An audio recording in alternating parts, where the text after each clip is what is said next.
This is not your ordinary Starbucks store. ಬೆಂಗಳೂರಲ್ಲಿ ಬೇರೆ ಯಾವುದೇ ಸ್ಟಾರ್ಬಕ್ಸ್ ಸ್ಟೋರ್ ಅಲ್ಲಿ ಇಲ್ಲದೆ ಇರುವಂತಹ ಸ್ಪೆಷಾಲಿಟೀಸ್ ಈ ಸ್ಟೋರ್ ಅಲ್ಲಿ ಇದೆ. ಈ ತರದ ಒಂದು ಸ್ಟೋರ್ ಇದೆ ಅಂತ ನನಗೆ ಗೊತ್ತಿರಲಿಲ್ಲ.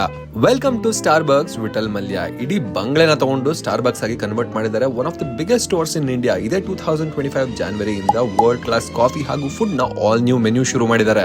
ಕೋಲ್ಡ್ ಬ್ರ್ಯೂ ಲವರ್ಸ್ ಗೆ ಅಂತಾನೆ ರಿಚ್ ಅಂಡ್ ಕ್ರೀಮಿ ಟೆಕ್ಸ್ಚರ್ ಇರುವಂತಹ ನೈಟ್ರೋ ಕೋಲ್ಡ್ ಬ್ರ್ಯೂ ನ ಇಂಟ್ರೊಡ್ಯೂಸ್ ಮಾಡಿದ್ದಾರೆ. ಅದ್ ಸಿಗೋದು ಈ ಸ್ಟೋರ್ ಅಲ್ಲಿ ಮಾತ್ರ. ಇದೆಲ್ಲದಕ್ಕಿಂತ ಫನ್ ಎಕ್ಸ್ಪೀರಿಯನ್ಸ್ ಅಂದ್ರೆ ನಿಮ್ಮ ಮುಂದೆ ಬ್ರ್ಯೂ ಮಾಡಿ ಕಾಫಿ ಪ್ರಿಪೇರ್ ಮಾಡಿ ಕೊಡ್ತಾರೆ. ಮ್ಯಾನ್ಯುಯಲ್ ಬ್ರೀವಿಂಗ್ ನೋಡೋ ಮಜಾನೇ ಬೇರೆ. ಈ ಟೆಕ್ನಿಕ್ ಹೆಸರು ಸಿಫಾನ್ ಅಂತ. ಇವರ ಮಾನ್ಸೂನ್ ಮಲಬಾರ್ ಹಾಗೂ barn of rain unique coffee offerings. ಮೇಲೇನೆ ಇವೆಂಟ್ ಸ್ಪೇಸ್ ಕ್ರಿಯೇಟ್ ಮಾಡಿದ್ದಾರೆ. ಓಪನ್ ಮೈಕ್ ಇರುತ್ತೆ, ಎಂಟರ್ಟೈನಿಂಗ್ ಇವೆಂಟ್ಸ್ ಇರುತ್ತೆ, ಕುಡಿತಾ ನೋಡ್ತಾ ಎಂಜಾಯ್ ಮಾಡೋದೆ. ಬರೀ ಕಾಫಿ ಮಾತ್ರ ಅಲ್ಲ, ಆಲ್ ಡೇ ಬ್ರೇಕ್ಫಾಸ್ಟ್ ಆಪ್ಷನ್ ಇರುತ್ತೆ. ಫ್ರೆಶ್ ಆಗಿ ಸ್ಟೋರ್ ಅಲ್ಲಿ ಪ್ರಿಪೇರ್ ಮಾಡ್ತಾರೆ. Blueberry smooth bowl, avocado salsa sandwich, cheesy scrambled egg on bread. ಇದು ಬಿಟ್ಟು grilled paneer tikka, grilled harissa chicken sandwich, cheesy mushroom or chicken pasta, masala crispers, peri peri cheesy pop fries, ಇದೆಲ್ಲದರ ಜೊತೆ ಫ್ರಾಪಚಿನೋ ಹಾಗೂ cold coffee ಕುಡಿತಾ ಇದ್ರೆ life set. ಈ ವಿಡಿಯೋನ ನಿಮ್ಮ ಫ್ರೆಂಡ್ಸ್ ಜೊತೆ ಮ್ಯಾಕ್ಸಿಮಮ್ ಶೇರ್ ಮಾಡಿ. ನೀವು ಯಾವಾಗ ಈ ಯೂನಿಕ್ ಸ್ಟೋರ್ಗೆ ವಿಸಿಟ್ ಮಾಡ್ತಿದ್ದೀರಾ ಕಮೆಂಟ್ ಮಾಡಿ ತಿಳಿಸಿ.